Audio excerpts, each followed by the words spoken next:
GK ലേണിംഗ്സിന്റെ SCRT സീരീസിലേക്ക് സ്വാഗതം. അപ്പോൾ നമ്മൾ ഇന്ന് വേൾഡ് ജോഗ്രഫിയുടെ പുതിയൊരു ടോപ്പിക്കുമായിട്ടാണ് എത്തിയിരിക്കുന്നത്. ഭൂരൂപങ്ങൾ, അതിൽ തന്നെ ശിലകൾ എന്ന ടോപ്പിക്കാണ് നോക്കാൻ പോകുന്നത്. അപ്പോൾ നമുക്ക് ക്ലാസ്സിലേക്ക് പോകാം.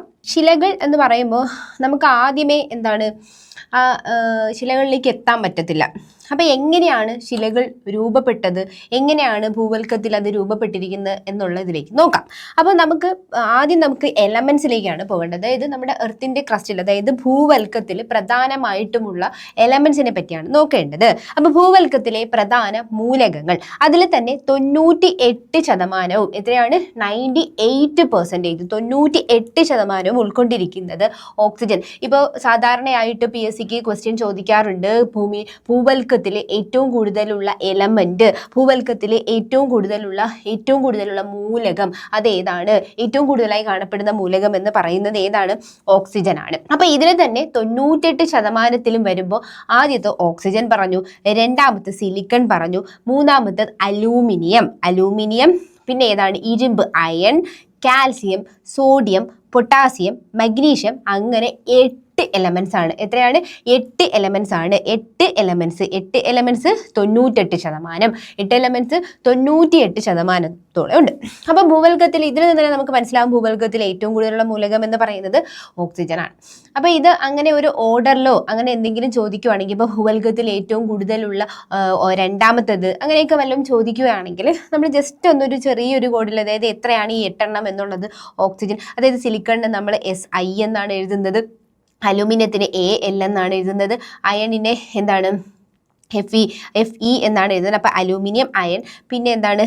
കാൽസ്യം, അതിന് CA എന്നാണ് എഴുതുന്നത്, സോഡിയത്തിന് NA. അപ്പം വെറുതെ OC അൽഫീക്ക നാക്ക എന്നൊക്കെ പഠിച്ചു വെച്ചിരുന്നാൽ ജസ്റ്റ് എന്ന് കിട്ടും അല്ലേ? അങ്ങനെ ഒരു ചെറുതായിട്ട് അങ്ങനെ OC അൽഫീക്ക നാക്ക്, K പൊട്ടാസ്യം.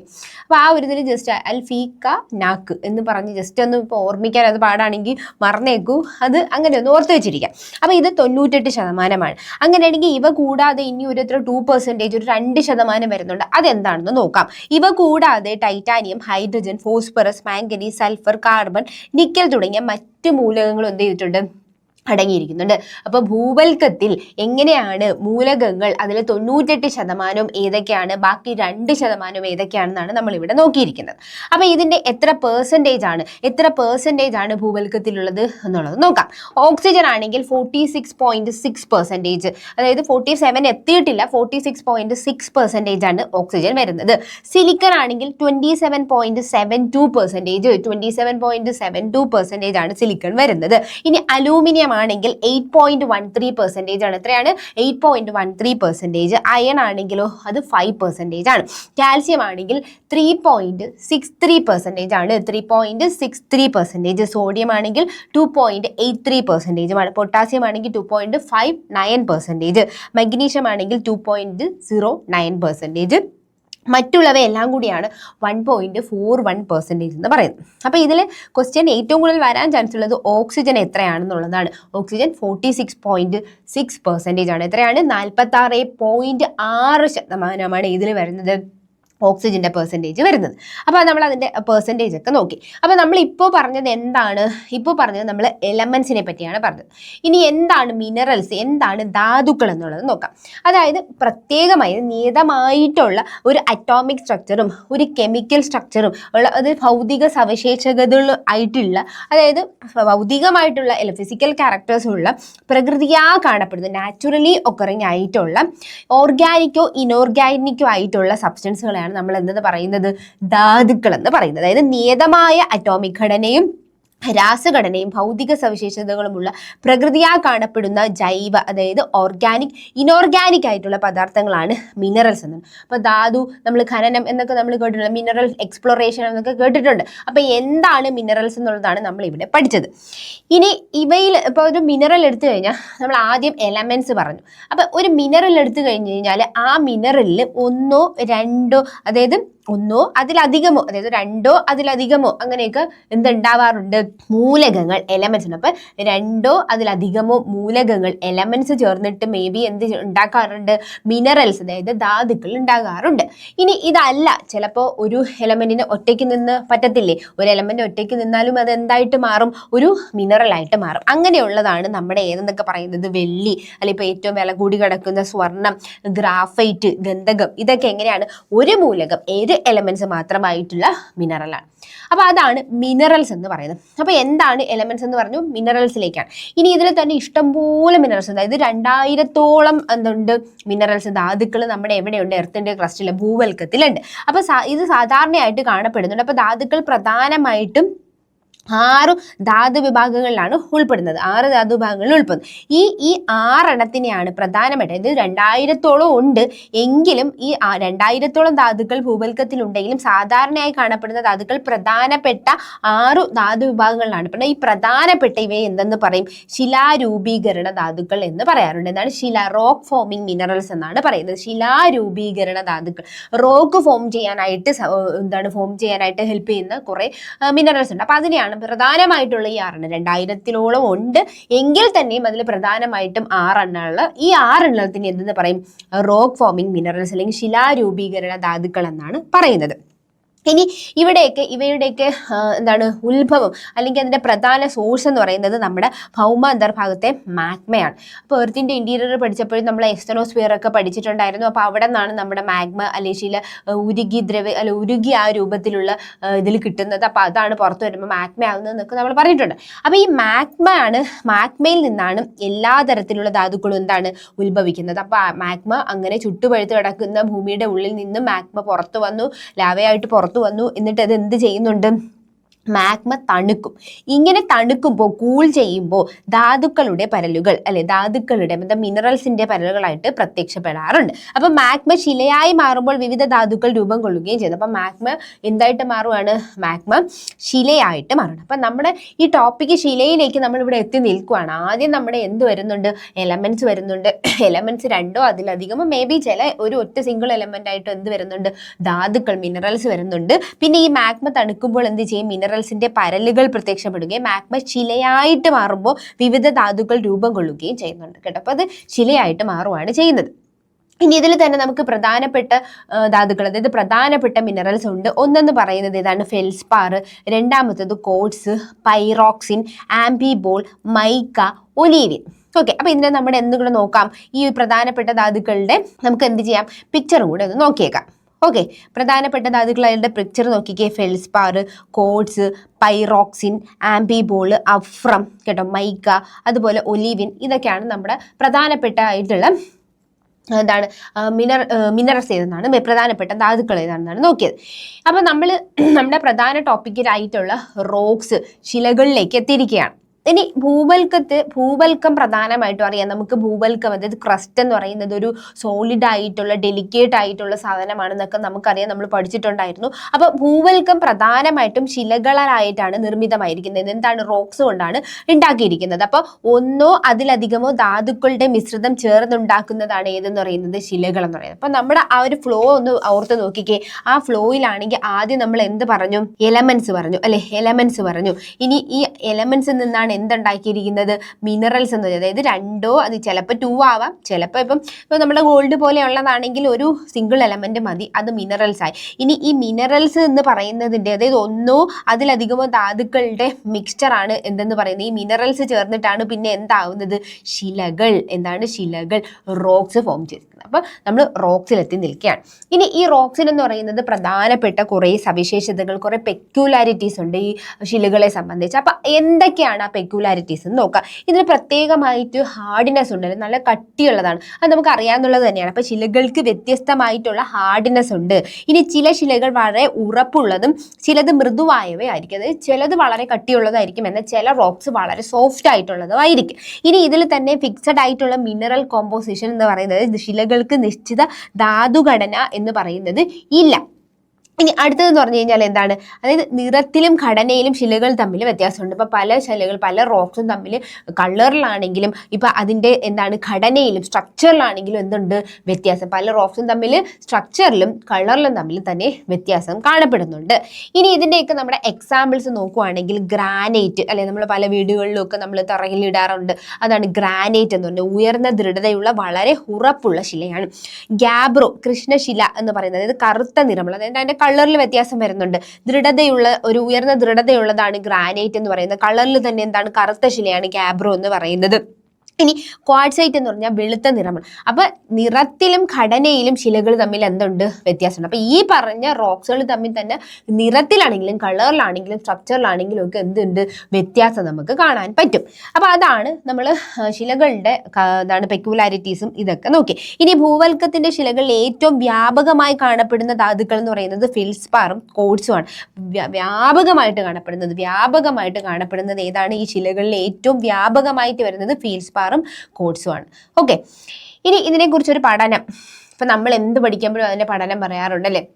ഇപ്പം നമ്മൾ എർത്ത് ക്വേക്സ് ഒക്കെ പഠിക്കുമ്പോഴത്തേക്കും നമ്മൾ സീസ്മോളജി പഠിച്ചതുപോലെ തന്നെ ശിലകളെ കുറിച്ചുള്ള ശാസ്ത്രീയമായിട്ടുള്ള പഠനം, ശിലകളെ കുറിച്ചുള്ള ഒരു സയന്റിഫിക് സ്റ്റഡിയാണ് ഏതെന്ന് പറയുന്നത് പെട്രോളജി എന്ന് പറയുന്നത്. ഇനി ശിലകളിൽ അടങ്ങിയിരിക്കുന്ന ധാതുഘടക വിശേഷങ്ങൾ, പരൽക്രമം, ഘടന, ഉത്ഭവം, കാണപ്പെടുന്ന പ്രദേശം, രൂപമാറ്റം, മറ്റ് ശിലകളുമായിട്ടുള്ള ബന്ധം തുടങ്ങിയ ശിലകളെ കുറിച്ചുള്ള എല്ലാ വിശദാംശങ്ങളെ കുറിച്ച് പെട്രോളജിസ്റ്റ്, അപ്പൊ ഇത് പഠിക്കുന്ന ആളെ ഇപ്പൊ ഇതിനെ പറ്റിയുള്ള എല്ലാ കാര്യങ്ങളും, ഇപ്പൊ അതിന്റെ ഘടനയാണെങ്കിലും ഇപ്പൊ അതിന്റെ ഒറിജിൻ ആണെങ്കിലും അല്ലെ, അതിന്റെ ബാക്കി അതിന്റെ ക്രിസ്റ്റലൈൻ സ്ട്രക്ചറിനെ പറ്റിയാണെങ്കിലും ഇനി മറ്റ് ശിലകളുമായിട്ട് ബാക്കി റോക്സുമായിട്ടുള്ള ഇതിന്റെ റിലേഷൻ എങ്ങനെയാണ് തുടങ്ങിയ എല്ലാ ബന്ധവും അല്ലെ, ശിലകളെ കുറിച്ചുള്ള എല്ലാ വിശദാംശങ്ങളെ കുറിച്ചും ആര് പഠിക്കുന്നുണ്ട്? പെട്രോളജിസ്റ്റ്. അപ്പൊ ഈ ശിലകളെ കുറിച്ചുള്ള ശാസ്ത്രീയമായ പഠനം പെട്രോളജി ആണെങ്കിൽ അതിൽ അങ്ങനെ പഠിക്കുന്നില്ലേ നമ്മൾ പെട്രോളജിസ്റ്റ് എന്ന് പറയുന്നുണ്ട്. അവര് ഈ പറഞ്ഞ കാര്യങ്ങളെല്ലാം വ്യക്തമായിട്ട് പഠിക്കുന്നുമുണ്ട്. ഓക്കെ, ഇനി നമുക്ക് എത്ര തരം, അതായത് ശിലകളെ തന്നെ നമുക്ക് ഇതിന്റെ ഒറിജിന്റെ, അതായത് ഒറിജിന്റെ അടിസ്ഥാനത്തിൽ രൂപീകരണത്തിനനുസരിച്ചിട്ട് തന്നെ നമുക്ക് എത്രയായിട്ട് തരംതിരിക്കാം? മൂന്നായിട്ട്. എത്രയായിട്ട് തരംതിരിക്കാം? മൂന്നായിട്ട്. അതിന്റെ അതായത് ശിലകളെ അതിന്റെ രൂപീകരണത്തിനനുസരിച്ച് നമുക്ക് മൂന്നായി തരംതിരിക്കാം. ആദ്യത്തേതാണ് ആഗ്നേയ ശില, ഇഗ്നുവസ് റോക്സ് എന്ന് പറയും, ആഗ്നേയ ശില. രണ്ടാമത്തേതാണ് അവസാദ ശിലകൾ, സെഡിമെന്ററി റോക്സ് എന്ന് പറയും. മൂന്നാമത്തേതാണ് കായാന്തരിത ശിലകൾ, മെറ്റമോർഫിക് റോക്സ് എന്ന് പറയുന്നത്. അപ്പൊ ഇതാണ് 3 ടൈപ്പ് ശിലകൾ, 3 ടൈപ്പ് റോക്സ് എന്ന് പറയുന്നത്. ഈ ആഗ്നേയ ശില, ഇഗ്നുവസ് റോക്സ് എന്ന് പറഞ്ഞു കഴിഞ്ഞാൽ മാഗ്മയും ലാവയും തണുത്തിറഞ്ഞുണ്ടാകുന്നതാണ്. ഓക്കെ, ആഗ്നേയ ശില എന്ന് പറയുന്നത്. ഇതിനെ കുറിച്ച് നോക്കാം. ഇനി അവസാദ ശിലകൾ, സെഡിമെന്ററി റോക്സ് എന്ന് പറയുന്നത് ബാഹ്യജന്യ പ്രവർത്തനങ്ങളുടെ ഫലമായി എന്താണ് അവസാദങ്ങൾ അടിഞ്ഞുകൂടുന്നു, അതായത് ബാഹ്യജന്യ പ്രവർത്തനമായി സെഡിമെന്റ്സ് അടിഞ്ഞുകൂടുന്നത്, അതെങ്ങനെ രൂപപ്പെടുന്നതാണ് സെഡിമെന്ററി റോക്സ് എന്ന് പറയുന്നത്. ഇനി കായാന്തരിത ശില, അതായത് മെറ്റമോർഫിക് എന്ന് പറഞ്ഞാൽ ഈ നിലവിലുള്ള ഇഗ്നുവസ് റോക്സിനോ സെഡിമെന്ററി റോക്സിനോ നിലവിലുള്ള അവർക്ക് ക്രിസ്റ്റലീകരണം അല്ലെ, റീക്രിസ്റ്റലൈസേഷൻ നടന്നിട്ട് രൂപമാറ്റം സംഭവിക്കണം. അപ്പൊ ഇത് പുതുതായിട്ട് രൂപപ്പെടുന്നതല്ല, അത് ആദ്യമായിട്ട് രൂപപ്പെട്ടില്ല, ഉണ്ടായിട്ടുള്ള ശിലകൾക്ക് റീക്രിസ്റ്റലൈസേഷൻ നടന്നിട്ട് വരുന്ന ആ ഒരു പ്രോസസ്സ് കഴിഞ്ഞ് വരുന്ന ശിലയാണ് ഏതെന്ന് പറയുന്നത്, ആ ഒരു റോക്സ് ആണ് ഏതെന്ന് പറയുന്നത് മെറ്റമോർഫിക് റോക്സ് എന്ന് പറയുന്നത്. ഓക്കെ, അപ്പൊ നോക്കിക്കേ 3 ടൈപ്പ് ശിലകൾ നോക്കിക്കേ. 3 ടൈപ്പ് ശിലകളിൽ ഇഗ്നുവസ് റോക്സ് ഉണ്ട്, സെഡിമെന്ററി റോക്സ് ഉണ്ട്, മെറ്റമോർഫിക് റോക്സും ഉണ്ട്. ഓക്കെ, ഇതാണ് ശിലകളുടെ പിക്ചർ എന്ന് പറയുന്നത്. അപ്പൊ നമുക്കിതിലെ ആദ്യത്തെ ശിലയായിട്ടുള്ള ആഗ്നേയശില ഇഗ്നുവസ് റോക്സിനെ പറ്റി നോക്കാം. ഇഗ്നുവസ് റോക്സ് എന്ന് പറഞ്ഞാൽ ഭൗമ അന്തർഭാഗത്ത് നിന്നുള്ള മാഗ്മ തണുത്ത് ഘനീഭവിക്കുന്നതിലൂടെ രൂപം കൊള്ളുന്ന ശിലയാണ് ആഗ്നേയശില. തണുത്തിട്ടാണ് രൂപീകരിക്കുന്നത്. അപ്പൊ ഭൂമിയിൽ ആദ്യം രൂപപ്പെട്ട ശിലയാണ്, അതായത് ഫസ്റ്റ് വരുന്നത്. ഇപ്പൊ നമ്മൾ മെറ്റമോർഫിക് റോക്സിന്റെ കാര്യം പറഞ്ഞപ്പോൾ പറഞ്ഞു ഉണ്ടായ ഒരു ശിലയുടെ റീക്രിസ്റ്റലൈസേഷനിലാണ്, അതായത് ആദ്യമായിട്ട് രൂപപ്പെട്ടതല്ല. അപ്പൊ മാഗ്മ വന്ന് തണുത്തുറഞ്ഞുണ്ടാകുന്ന ആദ്യത്തെ ശില, അതുകൊണ്ട് തന്നെ ഇതിനെ എന്തെന്ന് പറയും? പ്രാഥമിക ശിലകൾ, പ്രൈമറി റോക്സ് എന്ന് പറയും. ഓക്കെ, ഇതിനെ തന്നെ ലാറ്റിൻ ഭാഷയിൽ ഇഗ്നീസ് എന്ന് പറഞ്ഞു കഴിഞ്ഞാൽ അഗ്നി, അതായത് മാഗ്മയായിട്ട് ബന്ധപ്പെട്ടതുകൊണ്ട് തന്നെ ഇതിന് നല്ല ചൂടുണ്ടായിരിക്കും, അങ്ങനെയൊക്കെ ചിന്തിക്കുക, അഗ്നി പോലെ തിളയ്ക്കുന്നതായിരിക്കും എന്നൊക്കെ ചിന്തിക്കുക. അപ്പൊ അങ്ങനെയാണ് ഇഗ്നുവസ് റോക്സിന് ഈ ഒരു പേര് കിട്ടുന്നത്. ലാറ്റിൻ ഭാഷയിൽ ഇഗ്നീസ് എന്ന് പറഞ്ഞു കഴിഞ്ഞാൽ എന്താണ്? അഗ്നി എന്നാണ്. ഓക്കെ, അഗ്നി എന്നാണ് ഇഗ്നീസ് എന്ന വാക്കിന്റെ അർത്ഥം. ഓക്കെ, അത് കഴിഞ്ഞു. അതിൽ തന്നെ മാഗ്മ ഇപ്പൊ തണുക്കുന്നത്, അതായത് അതിന്റെ തണുക്കലും ഘനീഭവിക്കലും ഇനിയിപ്പോ നമുക്ക് ഭൂവൽക്കത്തിന്റെ എർത്തിന്റെ ക്രസ്റ്റിലും ഉള്ളിലാണെങ്കിലോ അല്ലെങ്കിൽ ഭൗമ ഉപരിതലത്തിലോ ആകാം. ഈവൻ എന്ത് വെച്ചാൽ അകത്തോ ആവാം, എർത്തിന്റെ ക്രസ്റ്റിനുള്ളിൽ, അതായത് ഭൂവൽക്കത്തിന് ഉള്ളിലോ അല്ലെങ്കിൽ പുറത്തോ ആവാം. അപ്പൊ ആ വാക്കിൽ നിന്ന് തന്നെ നമുക്കുണ്ട്, ഉള്ളിലാണെങ്കിൽ നമുക്ക് എന്തെന്ന് പറയാം, അതിനെ ഇൻട്രൂസീവ് എന്നും, പുറത്താണെങ്കിൽ അതിനെ എക്സ്ട്രൂസീവ് എന്ന് പറയാം. ഓക്കെ, അപ്പൊ ഒന്നുകിൽ അകത്തായിരിക്കാം അല്ലെങ്കിൽ പുറത്താക്കാം. അപ്പൊ ആഗ്നേയശിലകളെ അവയിലെ തരികൾക്കുള്ള ഗുണവിശേഷങ്ങളെ അടിസ്ഥാനമാക്കി വർഗീകരിക്കാം. അപ്പൊ തരികൾക്കുള്ള അതിൽ എങ്ങനെയാണ് അതിന്റെ ഗ്രെയിൻസ് ഉണ്ടായിരിക്കുന്നത്, അതിന്റെ ടെക്സ്ചർ അനുസരിച്ചിട്ടല്ലേ ആ ഗുണവിശേഷങ്ങൾ അടിസ്ഥാനമാക്കി വർഗീകരിക്കാൻ നമുക്ക് പറ്റും. അപ്പൊ മാഗ്മ ഭൗമ അന്തർഭാഗത്ത് തന്നെ സാവധാനം, അതായത് എർത്തിന്റെ ക്രസ്റ്റിന്റെ ഉള്ളിൽ തന്നെ സാവകാശം വളരെ ടൈം എടുത്ത് തണുത്തുറയുമ്പോൾ എങ്ങനെയാണ് വലിപ്പമുള്ള തരികളാണ് അല്ലെ, വളരെ ടൈം എടുത്ത് വളരെ സ്പീഡ് കുറച്ച് വളരെ സാവകാശം തണുത്തുരുന്ന വലിപ്പമുള്ള തരികളെയാണ് അത് ഉള്ളിലായിരിക്കും രൂപപ്പെടുന്നത്. ഭൗമ അന്തർഭാഗത്താണ് സാവധാനം രൂപം. ഇതിനി പുറത്ത് വരുമ്പോഴത്തേക്കും ആണെങ്കിൽ ഉപരിതലത്തിൽ അതിവേഗം തണുത്തുറയും, അതായത് നമുക്ക് അറ്റ്മോസ്ഫിയറുമായിട്ടുള്ള ഒരു കോണ്ടാക്ട് കാരണം നേർത്ത തരികളുള്ള ശില, നേരത്തെ നമ്മൾ പറഞ്ഞ അതായത് ഉള്ളിൽ ഇൻട്രൂസീവിലാണെങ്കിൽ നമുക്ക് വലിപ്പമുള്ള തരികളാണ് കിട്ടുന്നത്, വലിപ്പമുള്ള തരികൾ. പക്ഷേ ഇത് പുറത്ത് വരുമ്പോൾ അറ്റ്മോസ്ഫിയറുമായിട്ട് റിയാക്ട് ചെയ്യുമ്പോഴത്തേക്കും എന്ത് ചെയ്യും, ചെറിയ രീതിയിലായിട്ടുള്ളതാണ് വലിപ്പം. അപ്പൊ മിതമായ വേഗത്തിൽ തണുത്തുറയുമ്പോൾ മിതമായ വലിപ്പമുള്ള തരിയുള്ള, ഇതിന്റെ മോഡറേറ്റ് ആയിട്ടാണെങ്കിൽ അത് മോഡറേറ്റ് ആയിട്ട് തരികളുള്ള ശിലകൾ നമുക്ക് രൂപീകരിക്കും. അപ്പൊ പെട്ടെന്ന് പതുക്കെ മോഡറേറ്റ് സ്പീഡിലുള്ളത് തണുത്തുറയുന്നതിനനുസരിച്ചിട്ട് അത് അങ്ങനെ നമുക്ക് തരംതിരിക്കാറുണ്ട്. ഇനി ഇതിന് തന്നെ എക്സാമ്പിൾസ് നമ്മൾ എപ്പോഴും കേൾക്കുന്നതാണ് ഗ്രാനൈറ്റ് എന്ന് പറയുന്നത്, ഗാബ്രോ കൃഷ്ണശിലയുടെ കേസ് പറഞ്ഞു, പെഗ്മറ്റൈറ്റ്, ബസാൾട്ട്, അഗ്നിപർവ്വതജന്യം ബ്രസിയ, അതായത് വോൾക്കാനിക് ബ്രസിയ, ടഫ് ഒക്കെ ഇതിന് എക്സാമ്പിൾസ് ആണ്, ഇഗ്നുവസ് റോക്സിന് എക്സാമ്പിൾസ് ആണ്. അപ്പൊ ഇതിൽ മുന്നേ എക്സ്ട്രൂസീവ് ഇൻട്രൂസീവ് എന്ന് പറയുന്ന ഒരു തരംതിരിവൊക്കെ ചോദിക്കാം. അപ്പൊ ഇത് ഗ്രാനൈറ്റ് എന്ന് പറയുന്നത് ഇൻട്രൂസീവ് റോക്സും ബസാൾട്ട് എന്ന് പറയുന്നത് എക്സ്ട്രൂസീവ്, അതായത് ബാഹ്യജന്യമായിട്ടുള്ള ശിലയാണ്, ബാഹ്യജന്യ ആഗ്നേയശിലയാണ് എന്ന് പറയുന്നത് ബസാൾട്ട് എന്ന് പറയുന്നത്. അപ്പൊ അതിന് ഓർക്കാനായിട്ട് ഞാൻ പറയാം, നമ്മൾ സാധാരണ ഗ്രാനൈറ്റ് ഒക്കെ പൈസ കൂടിയതാണ്ട് വീട്ടിനകത്താണ് ചെയ്യുന്നത് എന്നൊക്കെ ഓർക്കുക, അത് പുറത്താരും ചെയ്യൂല. വീട്ടിനകത്ത് ടൈൽസിന് പകരം വീട്ടിൽ ഫ്ലോറിങ് ചെയ്യാനായിട്ട് നമ്മൾ, അപ്പൊ അകത്ത് ഇൻട്രൂസീവ് ആയിട്ടുള്ളതാണ് ഗ്രാനൈറ്റ്. ഇനി ബാഹർ എന്ന് നമ്മൾ പറയത്തില്ലേ ഹിന്ദിയിൽ, അപ്പൊ ബസാൾട്ട് ബാഹർ അല്ലെ പുറത്ത്, അതായത് എക്സ്ട്രൂസീവ് ആയിട്ടുള്ള റോക്സ് ആണ് ബസാൾട്ട് എന്ന് പറയുന്നത്. അപ്പൊ അത് ജസ്റ്റ് ഒന്ന് ഓർമ്മിച്ച് വെച്ചിരിക്കുക. ഇനി നോക്കിക്കേ, പിക്ചർ നോക്കിക്കേ, ഗ്രാനൈറ്റ്, പിന്നെ അതുപോലെ തന്നെ വോൾക്കാനിക് ബ്രസിയ, ടഫ്, ബസാൾട്ട് നോക്കിക്കേ, ബസാൾട്ട്, പിന്നെ നമ്മൾ ഗ്രാനൈറ്റ് നമ്മൾ കണ്ടിട്ടുള്ളത് തന്നെയല്ലോ ഗ്രാനൈറ്റ്. ഇപ്പം ഇത്രയാണ് അതിൻ്റെ എക്സാമ്പിൾസിൽ നമ്മൾ പഠിച്ചത്. അപ്പം നമ്മുടെ ഇഗ്നുവസ് റോക്സ് എന്ന് പറഞ്ഞാൽ പ്രൈമറി റോക്സ് ആണ്. ഇഗ്നുവസ് റോക്സിൻ്റെ എക്സ്ട്രൂസീവ് ഇൻട്രൂസീവ് എന്ന് പറയുന്ന കാര്യങ്ങളൊക്കെ പറഞ്ഞു, അതിൻ്റെ എക്സാമ്പിൾസ് നോക്കി. ഇനി സെക്കൻഡ് ടൈപ്പ് റോക്കാണ് ഏതെന്ന് പറയുന്നത്, സെഡിമെൻ്ററി റോക്സ് എന്ന് പറയുന്നത്. അതായത് സെഡിമെൻറ്റം, അതായത് ഊറിക്കൂടുക എന്ന സെഡിമെൻറ്റം എന്ന ലാറ്റിൻ, ഇപ്പം ഇഗ്നീസ് എന്ന് പറയുന്ന ഫയർ അല്ലെ, ഫയർ എന്ന് പറയുന്ന ആ വാക്കിൽ നിന്നാണ്. അപ്പം അതുപോലെ സെഡിമെൻറ്റം എന്ന ലാറ്റിൻ പദത്തിൽ നിന്നാണ് അല്ലെ സെഡിമെന്ററി അവസാദം എന്ന പദം രൂപമുണ്ടത്. ഊറിക്കൂടുക, സെറ്റിലിംഗ് നടത്തുക എന്നർത്ഥമുള്ളത് നിന്നാണ് വന്നത്. ഇനി ആഗ്നേയ അവസാദ കായാന്തരിത ശിലകൾ അപക്ഷയവും അപരദനവും മൂലം പൊട്ടിപ്പൊടിഞ്ഞ് ചെറിയ തരികളായി മാറുന്നു. അപ്പോൾ നമുക്ക് ആഗ്നേയ ശിലകളാണെങ്കിലും അവസാദ ശിലകളാണെങ്കിലും കായാന്തരിത ശിലകൾക്ക് എന്ത് സംഭവിക്കുന്നുണ്ട്, അപക്ഷയവും അപരദനവും സംഭവിക്കുന്നുണ്ട്. അപക്ഷയവും അപരദനവും വെതറിങ്ങും ഒക്കെ സംഭവിച്ചിട്ട് എന്ത് ചെയ്യുന്നുണ്ട്, പൊട്ടിപ്പൊടിഞ്ഞ് ചെറിയ ചെറിയ ചെറിയ തരികളാകും. ഇനി ഈ ശിലാകഷ്ണങ്ങളെ നദി, കാറ്റ്, ഹിമാനികൾ, കടൽ തിരമാലകൾ തുടങ്ങിയ ബാഹ്യശക്തികൾ അല്ലെ എക്സ്റ്റേണൽ ആയിട്ടുള്ള ഈ ഫോഴ്സുകൾ വഹിച്ചുകൊണ്ട് എവിടെയെങ്കിലും കൊണ്ട് നിക്ഷേപിക്കും. ഈ ഇങ്ങനെ പൊടിഞ്ഞു കിടക്കുന്ന ഈ ഒരു നിക്ഷേപത്തിനെ ഇവർ കൊണ്ട് വഹിച്ചുകൊണ്ട് എവിടെയെങ്കിലും നിക്ഷേപിക്കും. ഇനി ഈ നിക്ഷേപിക്കപ്പെട്ട അവശിഷ്ടങ്ങൾ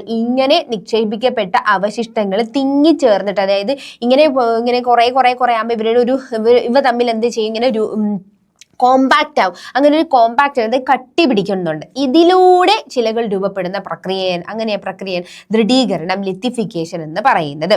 അപ്പൊ ഇങ്ങനെ തന്നെ ഇപ്പൊ പല ലേയേഴ്സ് ആയിട്ടായിരിക്കും, അതായത് പലതവണ ഇപ്പൊ ഈ കാറ്റാണെങ്കിലും ഈ ഒരു ഒഴുകുന്ന ജലമാണെങ്കിൽ, അപ്പൊ അത് റിവേഴ്സ് ഒക്കെ ആണെങ്കിൽ ഇങ്ങനെ ഈ ഒരു അവസാദത്തിനെ കൊണ്ട് പല സമയത്താണ്. അപ്പൊ ആദ്യം ഒരു ലെയർ കൊണ്ടിട്ടു, വീണ്ടും ഒരു ലെയർ കൊണ്ടിട്ട്, ഇങ്ങനെ ഇത് കോമ്പാക്റ്റ് ആയാണ് ഈ ഒരു രൂപപ്പെടുന്നത്, ഈ ഒരു റോക്ക് രൂപപ്പെടുന്നത്. അപ്പൊ അതിനുള്ളിൽ നമുക്കൊരു ലേയേഴ്സ് ആയിട്ട് തന്നെ മെറ്റീരിയൽസ് ഇങ്ങനെ ലേയേഴ്സ് ആയിട്ടാണ് കാണപ്പെടുന്നത്. അങ്ങനെ ചില അവസാദ ശിലകളിൽ പല അവസാദ ശിലകളിലും നിക്ഷേപ പാളികൾ വ്യക്തമായിട്ട് കാണാൻ പറ്റും. ഇഗ്നോസ് റോക്സിൽ അങ്ങനെ നമുക്ക് കാണാൻ പറ്റുന്നില്ല. പക്ഷെ സെഡിമെന്ററി റോക്സിൽ ഇങ്ങനെ ഒരു സ്ട്രാറ്റ, ഇങ്ങനെ ഒരു ലേയേഴ്സ് എന്ന് പറയുന്ന സാധനം നമുക്ക് കാണാൻ പറ്റും. അപ്പൊ അതുകൊണ്ട് തന്നെ മണൽക്കല്ല്, ഷെയില് തുടങ്ങിയ ശിലകൾ വ്യത്യസ്ത കനത്തിലുള്ള പാളികൾ കാണപ്പെടുന്നുണ്ട്. വ്യത്യസ്തമായിട്ടുള്ള പാളികൾ നമുക്ക് കാണാൻ പറ്റും. ഇനി രൂപപ്പെടുന്ന രീതിയുടെ അടിസ്ഥാനത്തിൽ, എന്തിന്റെ അടിസ്ഥാനത്തിലാണ്? രൂപപ്പെടുന്ന രീതിയുടെ അടിസ്ഥാനത്തിൽ അവസാദ ശിലകളെ 3 വിഭാഗങ്ങളായി തരംതിരിക്കാം. എത്രയായിട്ട് തരംതിരിക്കാം? 3 വിഭാഗങ്ങളായിട്ട് തരംതിരിക്കാം. ആദ്യത്താണ് ബലകൃതമായിട്ടുള്ള രൂപപ്പെടുന്നത്. ബലകൃതം എന്ന് പറഞ്ഞാൽ മെക്കാനിക്കലി ഫോംഡ് ആയിട്ടുള്ള, അല്ലെങ്കിൽ ക്ലാസ്റ്റിക് ആയിട്ട് ഫോം ചെയ്യുന്നത്. അപ്പം മെക്കാനിക്കലി ഫോംഡ് ആയിട്ടുള്ള ബലകൃതമായി രൂപപ്പെടുന്ന ശിലകൾ, അതാണ്. അതായത് ഇത് എന്തിന്റെ ഡിവിഷനാണ്? രൂപപ്പെടുന്നതിന്റെ അടിസ്ഥാനത്തിൽ സെഡിമെന്ററി റോക്സിനെ നമുക്ക് ആദ്യമായിട്ട് തരംതിരിക്കുന്നതാണ് മെക്കാനിക്കലി ഫോംഡ് എന്ന് പറയുന്നത്. അപ്പൊ ഇത് ശിലാകഷ്ണങ്ങളുടെ നിക്ഷേപത്തിലൂടെയാണ് ഇത് രൂപപ്പെടുന്നത്. മെക്കാനിക്കലായിട്ടൊരു ഇത് വരുന്നുണ്ട്. അതിന് എക്സാമ്പിൾസ് എന്ന് പറയുന്നത് സാൻഡ്സ്റ്റോൺ, കോൺഗ്ലോമേറ്റ്, ഷെയിൽ, ലൈംസ്റ്റോൺ, നെസ്. ഇതൊക്കെയാണ് നമുക്ക് ഏതിൻ്റെ എക്സാമ്പിൾ എന്ന് പറയുന്നത്? മെക്കാനിക്കലി ഫോംഡിലാണ് വരുന്നത്. ഇനി നമുക്ക് ഇതിൽ തന്നെ ഓർഗാനിക്കലി ഫോംഡ് ആയിട്ടുള്ള, അല്ലെ, ഓർഗാനിക്കലി ഇപ്പോൾ സസ്യമൃഗ അവശിഷ്ടങ്ങളുടെ ശേഖരണത്തിലൂടെ രൂപപ്പെടുന്നതുണ്ട്, അതാണ് ഓർഗാനിക്കലി ഫോംഡ് എന്ന് പറയുന്നത്. അതിൻ്റെ എക്സാമ്പിൾസ് ആണ് ഏതെന്ന് പറയുന്നത്? ഗീസ്റൈറ്റ്, ചോക്ക്, ലൈംസ്റ്റോൺ, കോള്. ഇതൊക്കെ ഏതിൻ്റെ എക്സാമ്പിളാണ്? ജൈവികമായിട്ട്, അതായത് ഓർഗാനിക്കലി. ഇപ്പം നമ്മൾ നേരത്തെ മെക്കാനിക്കലി പഠിച്ചു, ഇപ്പോൾ ഓർഗാനിക്കലി പഠിച്ചു. അല്ലെ, മെക്കാനിക്കലി ഫോംഡ്, ഓർഗാനിക്കലി ഫോംഡ്. ഇനി അടുത്തതാണ് കെമിക്കലി ഫോംഡ് എന്ന് പറയുന്നത്. മോക്ക് ടെസ്റ്റ് എഴുതാന്നൊക്കെ പറയുമ്പോൾ MOC, അല്ലെ, MOC, K ഇല്ല, MOC. അതായത് mechanically formed, organically formed, chemically formed. Chemically formed എന്ന് പറഞ്ഞു കഴിഞ്ഞാൽ ആ വാക്കിൽ തന്നെയുണ്ട് എന്താണ്? കെമിക്കലി ഫോംഡ്, അതായത് രാസീയമായി കെമിക്കലി ഫോം ചെയ്യുവാണ് ചെയ്യുന്നത്. രാസീയമായിട്ടുള്ള രൂപം, അതായത് ദ്രാവകങ്ങളിൽ നിന്ന്, ലിക്വിഡ്സിലെ ദ്രാവകങ്ങളിൽ നിന്നൊക്കെ രാസനിക്ഷേപത്തിലൂടെ, അതായത് കെമിക്കൽ നിക്ഷേപത്തിലൂടെ രൂപപ്പെടുന്നതാണ് എന്ന് പറയുന്നത് കെമിക്കലി ഫോംഡ് എന്ന് പറയുന്നത്. ഇതിന് ഉദാഹരണമാണ് ചെർട്ട്, ലൈംസ്റ്റോൺ, ഹാലൈറ്റ്, പൊട്ടാഷ് എന്നൊക്കെ പറയുന്നത്. ഏതാണ്? ചെർട്ട്, ലൈംസ്റ്റോൺ, ഹാലൈറ്റ്, പൊട്ടാഷ് എന്നൊക്കെ പറയുന്നത്. അപ്പോൾ ഇതെല്ലാം കെമിക്കലി ഫോംഡിന് എക്സാമ്പിൾസ് ആണ്. അപ്പോൾ നമ്മൾ മെക്കാനിക്കലി ഫോംഡ്, ഓർഗാനിക്കലി ഫോംഡ്, പിന്നെ എന്താണ് കെമിക്കലി ഫോംഡ് നോക്കി, അതിൻ്റെ എക്സാമ്പിൾസ് നോക്കി. ഇനി എന്താണ് ഫോസിൽസ് എന്ന് പറയുന്നത്? ഫോസിൽസ് എന്ന് പറയുന്നത് അവസാദ ശിലകളുടെ പാളികൾക്കിടയിൽ സൂക്ഷിക്കപ്പെട്ടിരിക്കുന്ന പ്രാചീന കല, അതായത് പണ്ടുള്ള, ഇപ്പം നിലവിലുള്ളതെന്നല്ല, എത്രയോ വർഷം മുന്നേ ഈ ഒരു അവസാദ ശിലകൾക്ക് എന്ത് ചെയ്യുക? അവസാദ ചെയ്തത് സെഡിമെന്ററി റോക്സിൻ്റെ ഇടയിൽ പണ്ട് നശിച്ചു പോയിട്ടുള്ള സസ്യങ്ങളുടെയും മൃഗങ്ങളുടെയൊക്കെ അവശിഷ്ടങ്ങളെയാണ് ഫോസിലുകൾ എന്ന് പറയുന്നത്. അപ്പൊ ഈ ഫോസിൽ എന്ന് പറയുന്ന സാധനം നമുക്ക് കാണാൻ പറ്റുന്നത് എവിടെയാണ്? ഫോസിലുകൾ എന്ന് പറയുന്ന സാധനം നമുക്ക് കാണാൻ പറ്റുന്നത് ഈ സെഡിമെന്ററി റോക്സിലാണ്. സാധാരണ സെഡിമെന്ററി റോക്സിലാണ്. ഇഗ്നിയസ് റോക്സിൽ ഇത് കാണാനായിട്ടുള്ള വഴിയില്ല. കാര്യം മാഗ്മയിൽ നിന്നാണ് ഉത്ഭവിക്കുന്നത് നമ്മൾ പറഞ്ഞിട്ടുണ്ട്. ഈ മാഗ്മ എന്ന് പറയുന്നത് ചൊട്ടുപൊള്ളി അത്രയും തിളച്ചു വരുന്ന ഒരു ദ്രാവകമാണ്. അപ്പം അതിലങ്ങനെ ഒരു നമ്മുടെ ഇപ്പോൾ ഫോസിൽസ് ഉണ്ടെങ്കിലും അത് ഉരുകി പോകാനായിട്ടുള്ളൊരു ഇതാണ്. അപ്പോൾ ഫോസിൽസ് കാണപ്പെടുന്നത് എന്നുള്ള ലെയർ, അതല്ലെങ്കിൽ ഫോസിൽസ് കാണപ്പെടുന്ന റോക്സ് എന്ന് വെച്ച് കഴിഞ്ഞാൽ അത് സെഡിമെന്ററി റോക്സ് ആണ്. ഇനി ഇതിൻ്റെ പ്രാധാന്യം എന്ന് പറയുന്നത്, അതായത് ഫോസിലുകളുടെ പ്രാധാന്യം എന്താണ്? ഇപ്പോൾ ഫോസിൽസ് വെച്ചിട്ട് നമുക്ക് എളുപ്പം എന്ത് കണ്ടുപിടിക്കാൻ പറ്റും? അതായത് ഭൂമിയുടെ പൂർവ്വകാല ജീവജാലങ്ങളെക്കുറിച്ച്, അതായത് പണ്ട് എത്രയോ വർഷം മുന്നേ മരിച്ചു പോയിട്ട് നശിച്ചു പോയിട്ടുള്ള ജീവികളോ സസ്യങ്ങളോ ആണ് നമുക്ക് ആ ഒരു ഫോസിലായിട്ട് കിട്ടുന്നത്. അപ്പം അതിനെ എടുത്ത് വെച്ച് പഠിക്കുമ്പോൾ ആ പണ്ടുണ്ടായിരുന്ന ജീവജാലങ്ങൾ ഇങ്ങനെയൊക്കെ ആയിരുന്നു. ഇപ്പം ഡിനോസറിൻ്റെയൊക്കെ ഫോസിൽ കിട്ടിയതുകൊണ്ടാണ് അന്ന് അങ്ങനെ ഒരു കാലഘട്ടത്തിൽ ഡിനോസർ ഉണ്ടായിരുന്നു എന്നുള്ളത് നമുക്ക് മനസ്സിലായിട്ടുള്ളത്. അപ്പം അങ്ങനെ അത് നമുക്ക് എടുത്ത് വെച്ച് പഠിക്കാൻ പറ്റുന്നുണ്ട്. പിന്നെ ഏജ് ഓഫ് റോക്സ്, അതായത് ശിലകളുടെ പ്രായം നമുക്ക് മനസ്സിലാക്കാൻ പറ്റും. ശിലകളുടെ പ്രായം നമുക്ക് മനസ്സിലാക്കാൻ പറ്റും. ഇനി ഭൂമിയുടെ എവല്യൂഷൻ, അതായത് ഇത്രയും സംഭവിച്ചല്ലേ ഇപ്പൊ അന്നുണ്ടായിരുന്ന ഓർഗാനിസംസ് അല്ല ഇപ്പം നിലവിലുള്ളത്. അപ്പം പണ്ട് കിട്ടിയ ഒരു ഫോസിൽ എടുത്ത് വെച്ചിട്ട് അപ്പം എന്തൊക്കെ നമുക്ക് മാറ്റം വന്നിട്ടുണ്ട്, അപ്പം ആ ജീവിയിൽ എന്തൊക്കെ മാറ്റം, അല്ലെങ്കിൽ മനുഷ്യരിൽ എന്തൊക്കെ മാറ്റം വന്നിട്ടുണ്ടെന്നുള്ളതൊക്കെ നമുക്ക് പഠിക്കാൻ പറ്റും. അപ്പം അതാണ് ഫോസിലുകളുടെ പ്രാധാന്യം എന്ന് പറയുന്നത്. ഓക്കെ, ഇനി ഇതിൽ തന്നെ ഫോസിൽ ഫ്യൂവൽസ് ഉണ്ടല്ലേ, ഫോസിൽ ഫ്യൂവൽസിനെ പറ്റി പഠിക്കുക. അതായത് പ്രാചീന കാലത്തെ സസ്യമൃഗ അവശിഷ്ടങ്ങളിൽ നിന്ന് രൂപപ്പെട്ട ഇന്ധനങ്ങളെയാണ് എന്തെന്ന് പറയുന്നത്, ആ ഫ്യൂവൽസിനെയാണ് എന്തെന്ന് പറയുന്നത്? ഫോസിൽ ഫ്യൂവൽസ് എന്ന് പറയുമ്പോൾ ഫോസിൽ നിന്ന് കിട്ടുന്ന ഫ്യൂവൽസ് ആണ് ഫോസിൽ ഫ്യൂവൽസ് എന്ന് പറയുന്നത്. ഇപ്പൊ നമ്മുടെ കോളുണ്ട്, പെട്രോളിയം ഉണ്ട്, നാച്ചുറൽ ഗ്യാസസ് ഉണ്ട്. Call, petroleum, natural gases. ഇനി എന്താണ്? അപ്പോൾ നമ്മൾ ഈ രണ്ട്, അതായത് ഇഗ്നിയസ് റോക്സും പിന്നെ അതുപോലെ തന്നെ എന്ത് റോക്സും പഠിച്ചു? സെഡിമെന്ററി റോക്സും പഠിച്ചു. അപ്പോൾ ഇനി എന്താണ് മെറ്റമോർഫിക് റോക്സ് എന്ന് പറയുന്നത്? എന്താണ് കായാന്തരിത ശിലകൾ എന്ന് പറയുന്നത്? കായാന്തരിത ശിലകൾ എന്ന് പറഞ്ഞു കഴിഞ്ഞാൽ കായാന്തരിതം എന്നാൽ എന്താണ്? രൂപാന്തരം, മാറ്റം എന്നാണ് അർത്ഥം. അതായത് മാറ്റം സംഭവിക്കുന്നു എന്നുള്ളതാണ് അർത്ഥം വരുന്നത്. അടിസ്ഥാന ശിലകളിൽ അനുഭവപ്പെടുന്ന, അതായത് അടിസ്ഥാന ശിലകളിൽ നിന്ന് ഇപ്പോൾ ഇഗ്നിയസ് റോക്സിലൊക്കെ അനുഭവപ്പെടുന്ന മർദ്ദം, വ്യാപ്തി, അതായത് പ്രഷർ, ടെമ്പറേച്ചർ എന്നിവയിൽ വ്യത്യാസങ്ങൾ മൂലം രൂപമാറ്റം സംഭവിച്ചുകൊണ്ടിരിക്കുന്ന ശിലകളാണ് ഇതെന്ന് പറഞ്ഞത്. ഇനി ശിലകളിലെ ധാതുക്കൾക്ക് എന്ത് സംഭവിക്കുന്നു?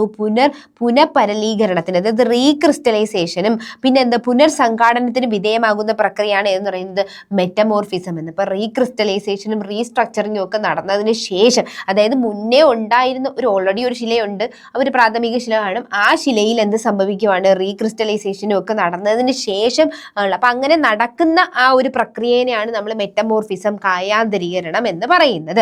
ഇനി കായാന്തരീകരണം സംഭവിക്കാനുള്ള സാഹചര്യങ്ങളാണ്, അതായത് ടെക്ടോണിക് ചലനങ്ങൾ മൂലം ഉപരിതല ശിലകൾ ഭൂമിയുടെ ഉള്ളിലേക്ക് താഴ്ത്തപ്പെടുമ്പോൾ സംഭവിക്കാം. ഭൗമാന്തർ ഭാഗത്തു നിന്ന് മാഗ്മ പുറന്തള്ളപ്പെടുമ്പോൾ ശിലകളുമായി സമ്പർക്കത്തിലാകുമ്പോൾ സംഭവിക്കാം കേട്ടോ. അതായത് ഇപ്പൊ അതായത് ഭൂമിയുടെ ഉള്ളിൽ നിന്ന് മാഗ്മ പുറത്തു വരുമ്പോൾ എന്ത് ചെയ്യും? പുറത്തുള്ളൊരു ശിലയുണ്ടാവും, പുറത്ത് ഓൾറെഡി ഉള്ളൊരു ശിലയുണ്ടാവും. ഇപ്പം ഇതാണ് മാഗ്മ എന്ന് പറയുന്നത്, അതായത് ഭൂമിയുടെ ഉള്ളറയിൽ നിന്ന് മാഗ്മ ഇങ്ങനെ വരുവാണ്. അപ്പൊ ഈ വരുന്ന സമയത്ത് ഇവിടെ ഏതെങ്കിലും ഒരു റോക്സ് ഉണ്ടെങ്കിൽ ഈ റോക്സിന് എന്ത് സംഭവിക്കാം? ഇതുമായിട്ട് കോണ്ടാക്ട് വരുന്ന സമയത്ത് ഇതിന്റെ ചൂട് കാരണം, അത്രയും തിളച്ച് വരുന്ന മാഗ്മയാണ്, അപ്പൊ അതിൽ ചൂട് കാരണം ഇതിന് എന്ത് ചെയ്യും? റീക്രിസ്റ്റലൈസേഷൻ ഒക്കെ സംഭവിക്കാം. അപ്പൊ നിലവിലുണ്ടായിരുന്ന ആ റോക്സിന് മാറ്റം വരുത്തിയാണ് എന്ത് സംഭവിക്കുന്നത്? മെറ്റമോർഫിക് റോക്സ് ആയിട്ട് രൂപപ്പെടുന്നത്. അപ്പൊ അടിത്തട്ടിലെ ശിലകൾക്ക് മുകളിൽ നിന്നുള്ള ശക്തമായ സമ്മർദ്ദത്തിന്റെ ഫലമായും എന്ത് ചെയ്യാൻ പറ്റും? അപ്പൊ കായാന്തരീകരണം സംഭവിക്കുന്ന സാഹചര്യങ്ങളാണ് ടെക്ടോണിക് ചലനങ്ങൾ മൂലം ഉപരിതല ശിലകൾ എന്താണ് ഉള്ളിലേക്ക് താഴ്ത്തപ്പെടുമ്പോഴോ ഒന്ന്. രണ്ടാമത്തേതാണ് ഭൗമാന്തർ ഭാഗത്ത് നിന്ന് മാഗ്മ പുറന്തള്ളുമ്പോൾ ശിലകളുമായി കോണ്ടാക്ട് വരുമ്പോഴോ, ശിലകളിൽ കോണ്ടാക്ട് വരുമ്പോൾ ഇനി അടിത്തട്ടിലെ ശിലകൾക്ക് മുകളിൽ നിന്നുള്ള ശക്തമായ ഒരു സമ്മർദ്ദം കൊടുക്കുകയോ ഒക്കെ ചെയ്തു കഴിഞ്ഞാൽ നമുക്ക് മെറ്റമോർഫിക് റോക്സ് രൂപം, അതായത് കായാന്തരീകരണം എന്ന് പറയുന്ന പ്രോസസ്സ് നടക്കുകയാണ് ചെയ്യുന്നത്.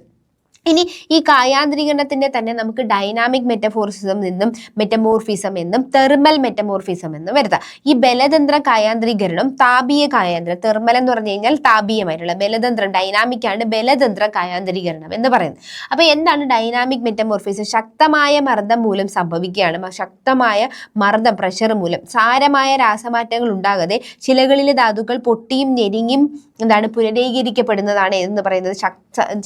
സാരമായ രാസമാറ്റങ്ങൾ ഉണ്ടാകാതെ ശിലകളിലെ ശിലകളിലെ മിനറൽസ് പൊട്ടിയും ഞെരിഞ്ഞും ഒക്കെ വീണ്ടും ഒരു റീക്രിസ്റ്റലൈസേഷൻ നടത്തുന്നതാണ് എന്ന് പറയുന്നത് ശക്തമായ മർദ്ദമാണ് ഡൈനാമിക് മെറ്റമോർഫിസം എന്ന് പറയുന്നത്. അപ്പൊ അത് മർദ്ദമാണെങ്കിൽ ഇവിടെ തെർമൽ മെറ്റമോർഫിസം എന്ന് പറയുന്നത് എന്താണ്? ഉയർന്ന ഏറ്റവും ഹൈ ടെമ്പറേച്ചർ മൂലം സംഭവിക്കുന്നതാണ്. അപ്പോൾ ധാതുക്കൾക്ക് രാസപരമായ മാറ്റങ്ങളും പരലുകളുടെയും ഈ നമ്മുടെ ഡൈനാമിക് മെറ്റമോർഫിസത്തിലാണെങ്കിൽ നോക്കിക്കേ, സാരമായ രാസമാറ്റങ്ങൾ ഉണ്ടാകാതെ എന്ന് പറയുന്നുണ്ട്, ഉണ്ടാകാതെ.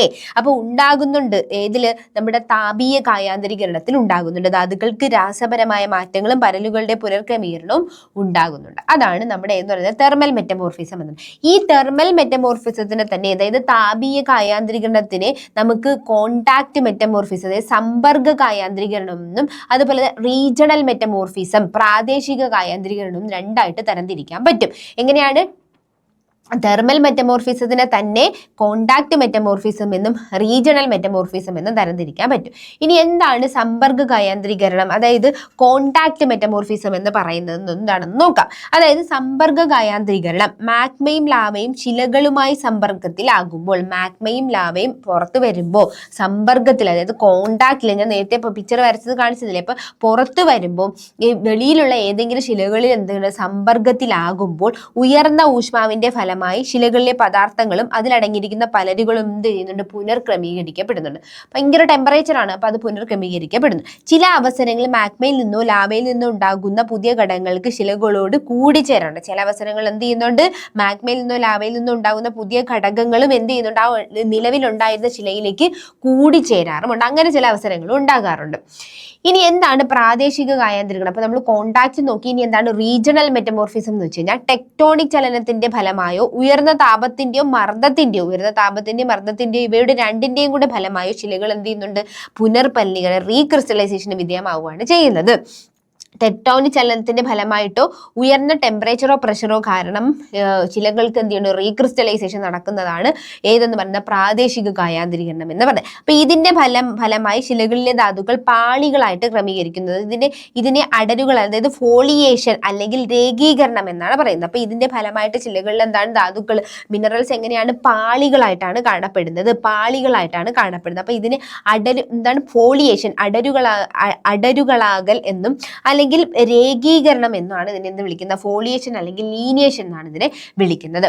അപ്പൊ ഇളം ഇരുണ്ട നിറമുള്ള പാളികളായി മാറി മാറി കാണും. അപ്പൊ നോക്കിക്കേ, ഇളം കളർ എന്ന് പറയുന്ന ഒരു ഇളം കളറാണ്. ഈ ഇളം കളറ് പിന്നെ ഒരു ഡാർക്ക് കളർ വരുന്നുണ്ട്, ഡാർക്ക് കളർ, വീണ്ടും ഒരു ഇളം കളർ, ഇങ്ങനെ ഒരു രീതിയിൽ കാണപ്പെടുന്നത്. അപ്പൊ ഈ ഒരു ഘടനയെ നമ്മൾ ബാൻഡിങ് എന്നാണ് പറയുന്നത് എന്നും അത്തരത്തിലുള്ള ശിലകളെ. അപ്പൊ ഈ ബാൻഡിങ് ഉള്ള ശിലകൾ, ബാൻഡിങ് ഉള്ള റോക്സ് ആണെങ്കിൽ ബാൻഡഡ് റോക്സ്, ബാൻഡഡ് ശിലകൾ എന്നാണ് പറയുന്നത്. ഓക്കെ, അപ്പൊ അതാണ് അത്രയും അതിൽ നോക്കാനുള്ളത്. ഇനി ഇതിന്റെ എക്സാമ്പിൾസ് എന്ന് പറയുന്നതാണ് gneiss, granite, syenite, slate, schist, marble, quartzite. ഇപ്പൊ മാർബിളൊക്കെ ഏത് ടൈപ്പിന് എക്സാമ്പിൾ ആണ്? മാർബിളൊക്കെ മെറ്റമോർഫിക് റോക്സിന് എക്സാമ്പിൾ ആണ്. ഓക്കെ, ഇനി ഇതിൽ തന്നെ നമുക്കിപ്പം ശിലാചക്രം, അതായത് റോക്ക് സൈക്കിൾ എന്ന് പറയുന്നത്, ഇപ്പം അതായത് നമുക്കറിയാം നമുക്കൊരു പ്രൈമറി റോക്സ്, അതായത് പ്രാഥമിക ശില എന്ന് പറയുന്ന ഇഗ്നുവസ് റോക്സ് ഉണ്ടെന്ന് നമുക്കറിയാം. ഇനി അതുപോലെ സെഡിമെന്ററി റോക്സ് എന്നുള്ളത് നമുക്കറിയാം. ഇനി ഈ ഇതൊക്കെ തന്നെ പല രീതിയിൽ ഇപ്പം ഇഗ്നുവസ് റോക്സ് ആണെങ്കിലും ഇഗ്നുവസ് റോക്സ് ആണെങ്കിലും മെറ്റമോർഫിക് റോക്സ് ആണെങ്കിലും സെഡിമെന്റ്സ് ഫോം ചെയ്യാതെ പൊടിഞ്ഞുണ്ടാകാറുണ്ട്, പൊടിഞ്ഞ് പൊടികളാകാറുണ്ട്. ഈ പൊടികൾ എന്ത് ചെയ്യാറുണ്ട്? പൊടികൾ ചേർന്നിട്ട് പിന്നെ സെഡിമെന്ററി റോക്സ് ഉണ്ട്. അപ്പൊ ഇതൊരു ചക്രം പോലെയാണ് പോകുന്നത്. അപ്പൊ അതായത് ഒന്നിൽ നിന്നും വളരെ കണക്ഷനോടെ ഒരു ചക്രം പോലെയാണ് പോകുന്നത്. അതിനെയാണ് റോക്ക് സൈക്കിൾ അല്ലെങ്കിൽ ശിലാചക്രം എന്ന് പറയുന്നത്. അപ്പൊ ശിലകൾ ദീർഘകാലം ഒരേ രൂപത്തിൽ നിലനിൽക്കില്ല, അതിന് ദീർഘകാലം ഒരേ രൂപത്തിൽ നിലനിൽക്കാൻ കഴിയില്ല. അപ്പൊ പഴയ ശിലകൾ തുടർച്ചയായ മാറ്റത്തിലൂടെ പുതിയ ശിലകളായി മാറുന്നതിനാണ് ശിലാചക്രം എന്ന് പറയുന്നത്. അപ്പൊ മെറ്റമോർഫിക് റോക്സ് ഒക്കെ ആണെങ്കിൽ പഴയ ശിലയിൽ നിന്ന് രൂപപ്പെട്ടതാണ്, സെഡിമെന്ററി റോക്സ് ആണെങ്കിലും അങ്ങനെ തന്നെയാണ്. അപ്പൊ പ്രാഥമിക ശിലകളായ ആഗ്നേയ ശിലയിൽ നിന്നാണ് മറ്റ് ശിലകളായ കായാന്തര ശിലകളും അവസാദ ശിലകൾ, അതായത് ഇഗ്നുവസ് റോക്സിൽ നിന്നാണ് മറ്റ് ശിലയായിട്ടുള്ള കായാന്തരിത ശില, മെറ്റമോർഫിക് റോക്സ് ആണെങ്കിലും അതുപോലെ തന്നെ അവസാദ ശില, സെഡിമെന്ററി റോക്സ് ആണെങ്കിലും ഫോം ചെയ്യുന്നത്.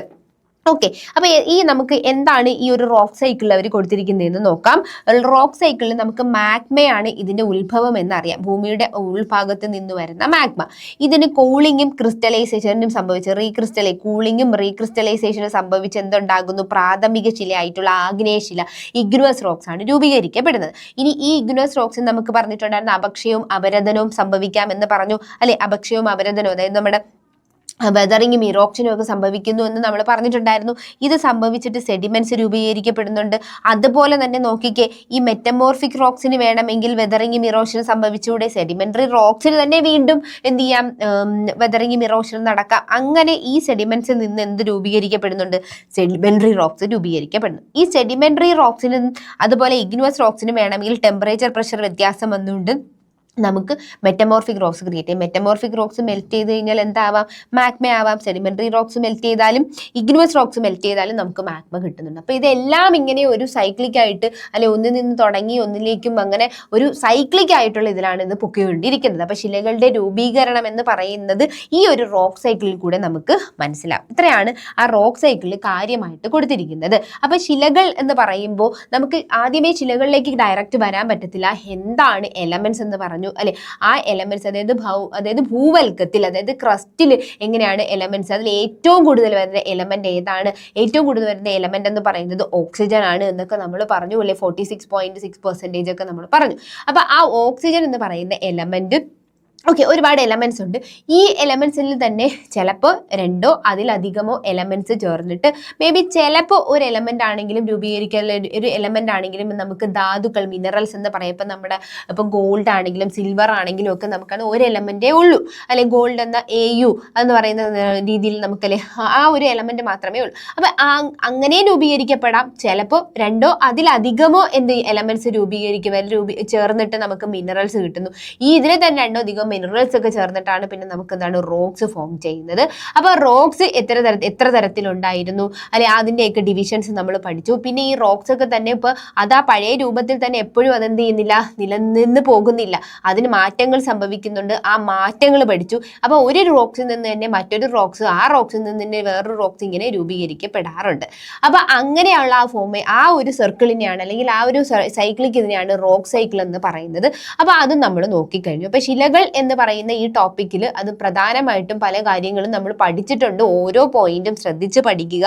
ഈ ഒരു ക്ലാസ് കേട്ടതിന് ശേഷം നമ്മൾ ഈ ഒരു റെഫറൻസ്, അതായത് ഈ ഒരു ക്ലാസ് എടുക്കാനായിട്ട് റെഫറൻസ് ആയിട്ട് എടുത്തിരിക്കുന്നത് SCERT ക്ലാസ് 8 അതൊരു പഴയ ക്ലാസ്സിൽ, അതായത് പഴയ SCRTയുടെ 3ാമത്തെ ചാപ്റ്ററാണ് എടുത്തിരിക്കുന്നത്. SCRT സോഷ്യൽ സയൻസിൻ്റെ പഴയ ചാപ്റ്ററാണ് എടുത്തിരിക്കുന്നത്. ഇനി SCRT സോഷ്യൽ സയൻസ് ക്ലാസ് 11ൻ്റെ ചാപ്റ്റർ 5 ആണ് എടുത്തിരിക്കുന്നത് കേട്ടോ. ചാപ്റ്റർ 5 ആണ് എടുത്തിരിക്കുന്നത്. ഓക്കെ, അപ്പോൾ ഇതാണ് നമ്മൾ റെഫറൻസ് ആയിട്ട് എടുത്തിരിക്കുന്നത്. ഓരോ പോയിന്റ് നമ്മൾ വ്യക്തമായിട്ട് തന്നെ നിങ്ങൾക്ക് പറഞ്ഞു തന്നിട്ടുണ്ട്. അപ്പോൾ ഈ ചാപ്റ്ററുകളിൽ കൂടെയെല്ലാം ഒന്നും കൂടി പോയി ഇത് നന്നായി നോക്കി വെക്കുക. അപ്പോൾ അടുത്ത ക്ലാസ്സുമായിട്ട് നമുക്ക് വീണ്ടും കാണാം.